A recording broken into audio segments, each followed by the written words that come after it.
Hey, what's going on YouTube? EasyTech231 here with quite the different video today. I have here two very low-cost Chinese smartwatches. So this is a little bit out of my range in terms of devices that I review, but GearBest recently reached out to me and said, hey, why don't you review some of our smartwatches? And I said, nah, I'm good.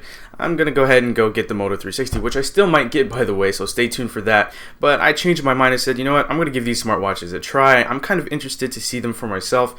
I kind of want to see what you can get for well under $100. This one right here is $60, and this one right here is $50. So in this video, I'm going to be paying attention to this one right here. This other one will be in a separate video, but I just wanted to kind of show you guys what you can expect for this price point for smartwatches. So let's go ahead and take a look at this one here. So this is the #1 smartwatch.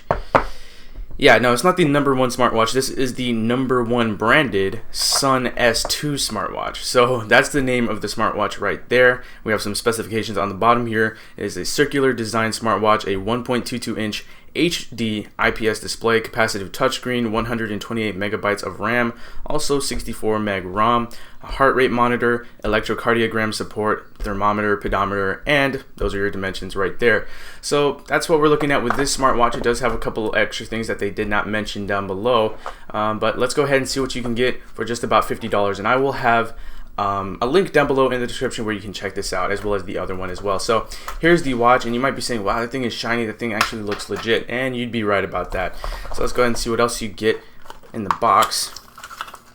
Here's our accessories, and we have here a charging cradle. We set the watch on to charge it through this micro USB dock right there. We also have the cable right here. And over here, we just get an instruction booklet, and that's pretty much it. Alright, so let's go ahead and put all of this off to the side. So your first impressions are probably like, wow, that thing looks pretty legit. And you'd be right. It does look like a really nice smartwatch. For $50, doesn't look that bad. But when you put it in your hand and you start to hold it, you can start to feel the cheapness. Now it does say that it is made out of metal. Not sure if I'm going to believe that, but if it is made out of metal, it's the cheapest metal that you can imagine. So it's not that bad, but yeah, you can definitely feel that it is cheap. So taking a look around the smartwatch, we have the flat tire design here at the bottom. We also have the contacts used to connect to this dock right here, and you can charge it with the cable plugged in right there. It is a little bit loose of a connection, so you might want to just sit it there like that, not touch it, because the connection will drop and it will not charge. It's also got a very small, I believe 280 milliamp hour battery, so it will charge very quickly. We also have the heart rate monitor down there at the bottom, and on this side we have a tiny speaker, and on this side we have the home/sleep wake button. We also have a very small camera. Not too sure why they included a camera here, but it is here, and we'll take a look at that in a second. Now before I boot up the smartwatch, I want you guys to listen carefully to the boot up tune. I'm going to go ahead and hold this button right here. Check this out. You might recognize it.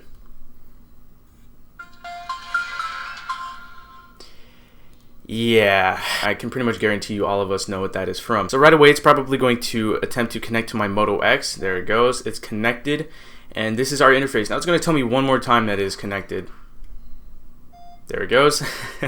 Alright, so let me go ahead and show you guys what this watch is all about. So this right here is our watch face, and we can choose from 3 different watch faces. You change that by pressing the middle of the screen right here. And the watch selection, it's okay. It's not the greatest. I would probably go with this one because it matches the look of the watch the best, in my opinion. But to get out of here, you just swipe in pretty much any direction and you'll get to this screen right here. So you have your clock and date, you have a shortcut to get to your dialer, and messaging. I'm going to go ahead and show you guys the messaging here and what you can expect when you're trying to type on this thing. And now, of course, you're going to get a really small keyboard. That's come to be expected on a very small screen, but typing on it, it's okay. It's not that bad.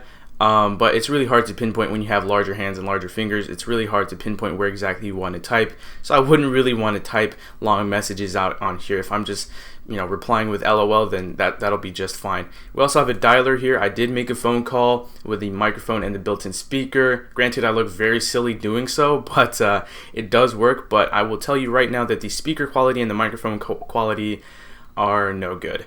So let me go ahead and swipe again in pretty much any direction and you'll get to your applications. You're looking at a 2x2 grid here. Again, we have the dialer, the messenger application. We also have the phone book. Once you sync it up with your phone, you will get all of your contacts. I'm not going to show them on camera right now. You also have your call logs. I did get all of my logged calls, so that is nice. Every time the display goes to sleep, you have to go through that every single time. Swiping along, we have the Bluetooth connection application and we have the remote notifier. So basically what the remote notifier allows you to do is it allows you to get all of your notifications on your phone here on your watch. So when I had this enabled, I was getting YouTube comments and Hangouts notifications, text messages, emails, you name it. I was getting it just as they were appearing on my smartphone. So now we also have remote capture. Now my smartwatch here is connected to my phone and I just booted up the remote capture. So when I capture on the smartwatch, it'll take the picture using the camera on the phone, which is an okay feature. I mean, I'm not really sure if I would ever use that, but it is there, so that is nice and it works. We also have here the anti-lost feature, so if your phone ever gets misplaced, you can't find it, then you can use your smartwatch to locate your phone. Now, of course, now you can only connect this to your phone through Bluetooth, so if you left your phone at Walmart, for example, you won't be able to find it, so good luck with that. Now over here we have our settings, very watered down settings, nothing too special here. You really can't change much in here. You can change time and date and stuff like that. But that's pretty much it. You also have a pedometer, which is not very accurate. I will tell you that right now. It missed about 20 of my steps, so it was not too accurate there. We also have a sleep monitor. I don't sleep with my watches on, and I'm not too sure how accurate this will be, you know, especially because the pedometer wasn't very accurate. We also have the sedentary reminder, so this is going to remind us to, you know, get up from our desk, you know, stretch, get the blood flowing a little bit, which is pretty cool. You can set what intervals it will remind you at, so that's a pretty cool feature. It's nice that they included that. We also have quick response. This is pretty much going to display a QR code here. We scan it with our phones and it will bring us to a website to download the MediaTek smart device application, but you can pretty much just get that from the Google Play Store, and since it is compatible with iOS devices as well, you can get it from the App Store. So there's that. Go ahead and swipe over, get to our applications. We also have an alarm clock. It's an alarm clock. It does what it's supposed to do. It does work. There's also a vibration motor in here, very small vibration motor obviously, and it does work fairly well. We also have a calculator. It's a calculator, not much to be said about that. And we also have profiles, so this is for our notifications. We have general, which is on now, so I'm going to get all of my notifications. We can silence all of our notifications, and we can put it to meeting mode, which will pretty much just give you like emails and very important things like that. We also have our file manager, so this is going to allow us to view all of our files that are here on the smartwatch, including pictures, videos, music, all that stuff. And we also have an audio player over here. The speaker on this side, as I stated earlier, it's not very good, but I will bring it up to the microphone so you can hear what it sounds like. So I'm going to go ahead and boot this up here, see if we can get some music. Alright, so the music player doesn't really want to work for me right now, but trust me when I say that the speaker is fairly poor. It's very poor actually, and yeah, you don't want to really be playing music off of this watch. Let me just tell you that right now. We also have a camera. We have the video recorder. Let's go ahead and take a look at the camera real quick. And as you can see, I'm going to go ahead and bring over this case over here. I'm going to attempt to take a picture of this case for you so you can kind of get an idea of what it's like. Let me see if I can do this. I just took a picture of my UAG case, which I will have a review on pretty soon, but as you would expect, the quality of the pictures is very, very low. You can actually send this directly to your phone through Bluetooth. Let's see if we can get this going real quick. So here is the file coming in from the smartwatch.